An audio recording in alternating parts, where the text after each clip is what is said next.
Hello everyone and welcome to this GovernorHub demonstration video. I'm going to show you GovernorHub today from the point of view of a member of the board who doesn't have admin rights. If you do have admin rights, you might still find this video helpful as it shows you what GovernorHub looks like to the other members of your board.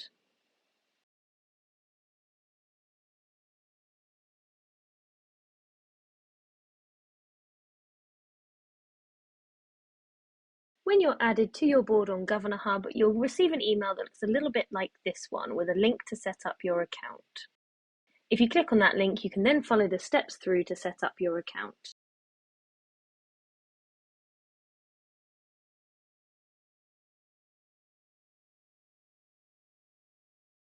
There's some information here about GovernorHub and GovernorHub Knowledge that you can read.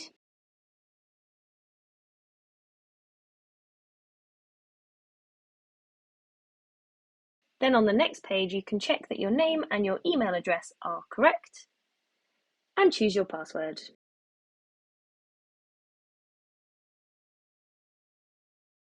On the next page, you've got some privacy settings.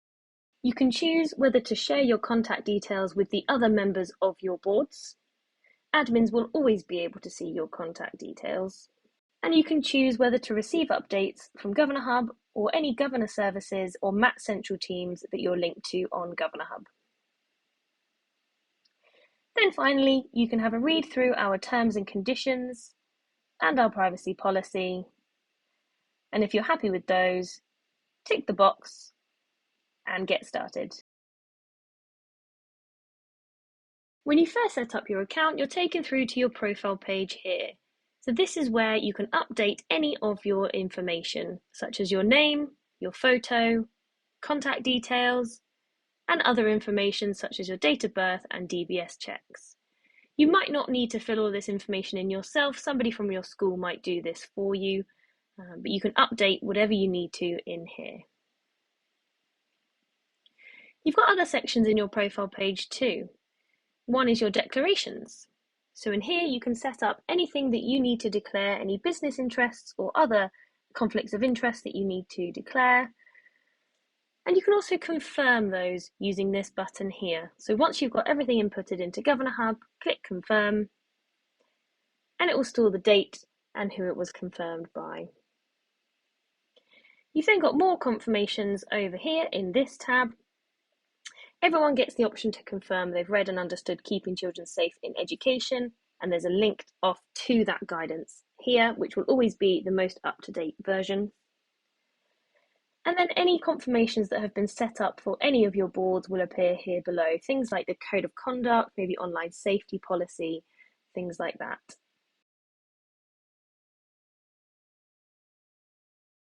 You've then got your training records. In here, any courses that you're booked onto, maybe with your Governor services or your trust, will appear at the top, as well as any courses that you have started on GovernorHub Knowledge. And your training records will appear here below, along with any certificates that are available. You then have some settings.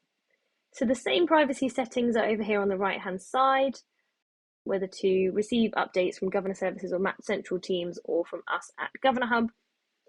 On the left, you can opt in or out to receive a copy of the emails that are sent when you post on the notice board. And then you can change the level of emails or notifications that you receive from each of your boards here below. The recommended settings are high, but if you toggle that, you can then decrease or increase the number as required. The Privacy and Security tab is where you have that option to hide or share your contact details from non-admins of your boards, and the option to update your password or your sign-in settings. For example, if you wanted to set up multi-factor authentication, so that's where you receive a code to your mobile whenever you want to sign in, just an extra layer of security, you can do that in here. Then finally, you have the washing line settings. Your washing line is this line running across the top of the page here where your icons are hanging. If you are a member of a lot of boards on GovernorHub, you might find that your washing line gets quite busy. So in here, you can choose to pin your favorite icons or the icons you use most frequently to the washing line. Speaking of the washing line, so this is how you'll navigate around on GovernorHub. So you'll see you've got a few icons here. The first one is the news page, which I'll show you first.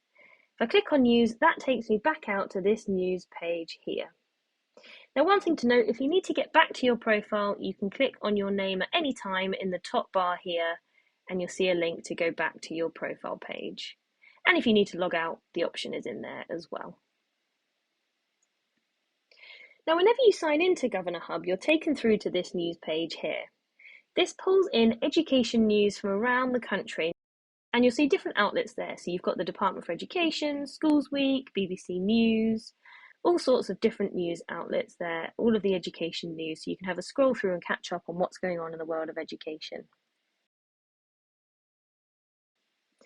On the right hand side, you'll see this upcoming events box. And this is where you can see all of the meetings or perhaps training sessions that you've got coming up across all of your boards. And if they've been set up with a link for a video meeting, you'll see that there's a button there to join the video meeting. And if the event's been linked to a folder of documents, you'll see a link to go to that meeting folder there. So really handy to have that information right at your fingertips when you sign in. Scrolling down a bit more, we've then got a link to The Hoot, which is our news page all about Governor news. Definitely recommend having a look at this. We have articles on all sorts of different things.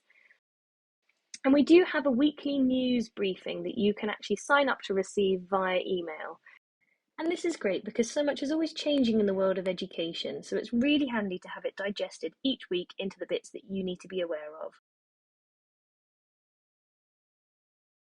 Back to GovernorHub, and I'll take you through a board page. So the other icons you'll have on your washing line, one of them will be your school or an icon for each of your schools if you are a member of multiple boards.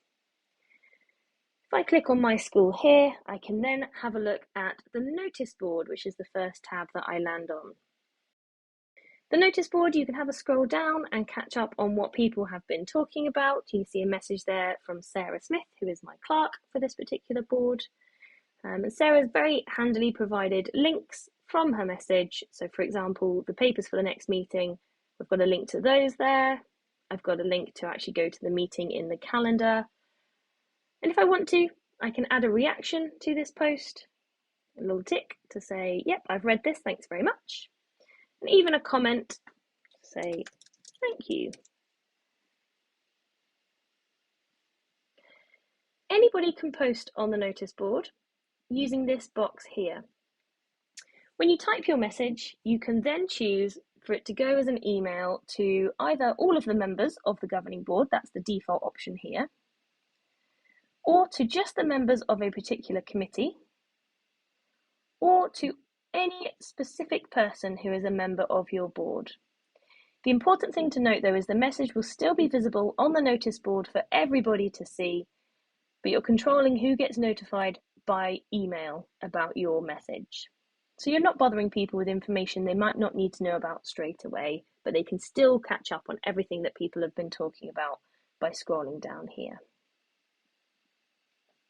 You might have some pinned posts at the top of your notice board. So these are messages that anybody on your board wants to keep at the top. So regardless of the other messages that come in, these will always stay at the top and you can click on those to have a read through. Over on the right hand side, you've got some more information about your school. You'll have a link to your school's website and lots of other useful links in there. Then if your school has a Twitter account, one of your board admins can set the Twitter username in the board settings and you'll see the tweets on the right hand side of the notice board there. The next tab you have on your board's page is the calendar. So this is a calendar that can be seen by all of the members of the board. You'll see I've got it open as a week view here. I can change that to view just a day at a time, up to a whole month at a time, or simply a list of all of the events that I've got coming up in the next few months. When you're looking at the calendar, you can see that the events are color-coded to show who they're for.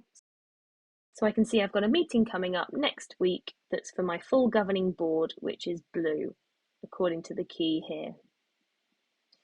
If I click on that meeting in the calendar, I can then see some more information. So I've got the title, the location, I've got a link off there to a Zoom meeting. So if you are still running video meetings or hybrid meetings, you can put the details in there and have the link to the video meeting. There's that link to that folder as well. I can see who's clerking my meeting, and I can see who is set to attend the meeting here. You can add an event to the meeting by using this blue Add Event button here, or if you're on a week or a day view, you can click and drag on the calendar itself. So say I wanted to add a meeting for this Thursday, I can click and drag down to the end time of my meeting, and then I get the box to fill in the details for that particular meeting. You could use this, for example, to record things like monitoring visits or any other events that you want to add to your calendar. You can also subscribe to your board's calendar.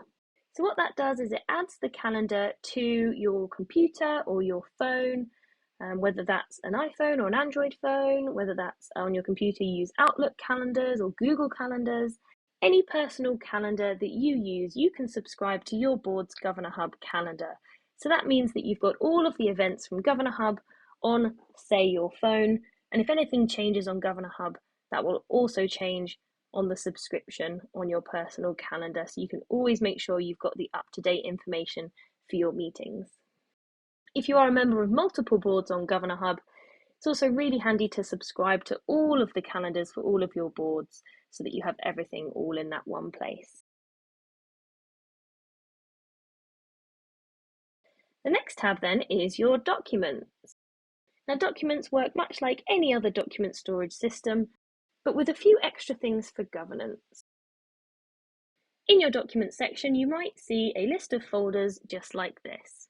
To open any of the folders, click on the name of the folder. You'll then see the contents of that particular folder, and you can click down again to browse through your documents section.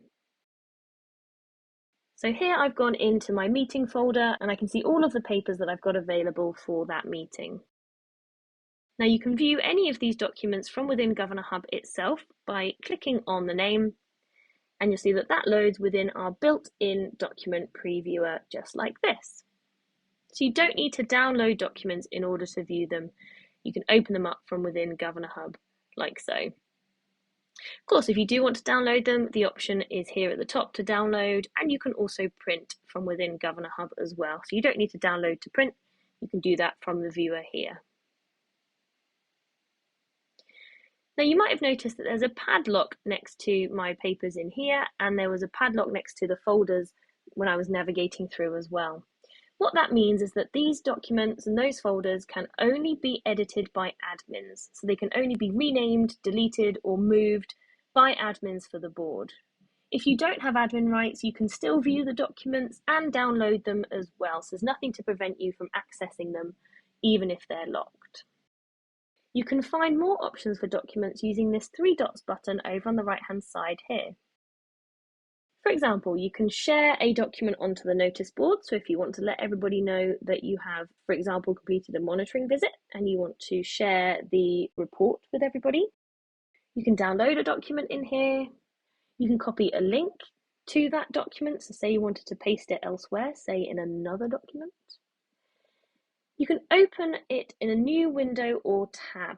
Now this is particularly handy if you wanted to have open all of the documents for a particular meeting. Rather than clicking on one, having a look at it, going back and clicking on the next one and going back, if you open it in a new window or tab, that opens it in a new tab up here for me. But the original list of documents is still open for me to switch back to. And I can do the same for the other documents in the list. Open that one in a new tab, which means I can have them all open at once, and I simply need to switch between the tabs here to switch between my documents. And finally, you can mark documents as signed. It's particularly handy if you are, say, the chair and you want to sign off the minutes from a particular meeting. And click on the menu here, mark as signed, and you can see that that records who signed them and on what date.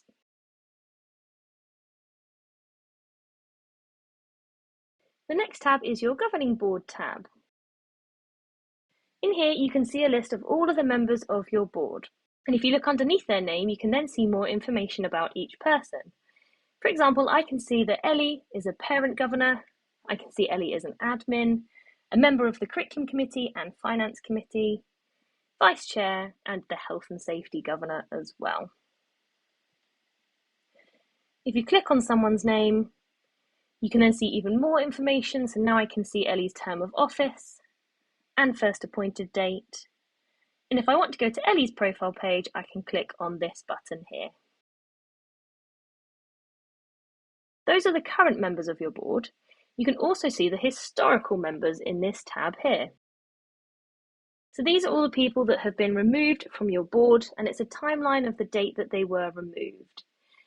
And if I click on each person, I can see more information about them. For example, any roles or committees they were a member of, and the type of governor and term of office for them as well. If you want to see all of the roles for your board, you can go to the Roles tab here.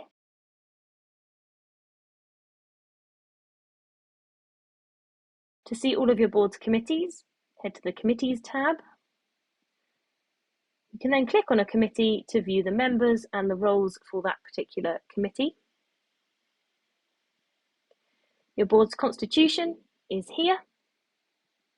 You can see everybody's terms of office and whether there are any vacancies on your board as well. And finally, you can see any confirmations that have been created for your board. So there's that code of conduct confirmation, for example. The final tab you have here is the About tab. Now in here, there are some settings that admins can update. And there's the Downloads tab, where you can download reports on all sorts of information about your board. So for example, information from your profile page, training records, declaration of interest, and confirmations, meeting lists, attendance lists, committee lists, constitution, and documents as well. And you'll see that most of those are available in 3 different formats as a PDF, a Word, or an Excel document. And finally, if you want to know who can see and do what on your board's GovernorHub page, have a look at this Permissions tab here. So that's what a board looks like on GovernorHub. The other icons you might have on your washing line then is you might have an icon for your governor services, like I do here, or perhaps for your multi-academy trust. That's where you can access news, resources, training, lots of useful things from your governor services or MAT Central teams. And then if your board has a subscription to GovernorHub Knowledge, you'll see an icon to access knowledge here. If you ever have any trouble using GovernorHub, you can click on the Help button in the top bar here. That takes you through to our Help Centre, where there are articles on hopefully everything you'll ever need to know to use GovernorHub. They're split into different sections here. So for example, the Basics has got articles on all sorts of different things. Have a look at any of those and you'll see we've got guidance with screenshots to take you through how to do what you need to do. If you can't find the answer in our Help Centre though, on every page of GovernorHub there is this little blue chat bubble in the bottom right hand corner. If you click on that, you can send us a message, give us some information about what the problem is, and we'll get back to you as soon as we can. Or you can email support@governorhub.com and one of our friendly support team will be on hand to help. And that's everything. Thanks so much for watching and happy GovernorHubbing, everybody.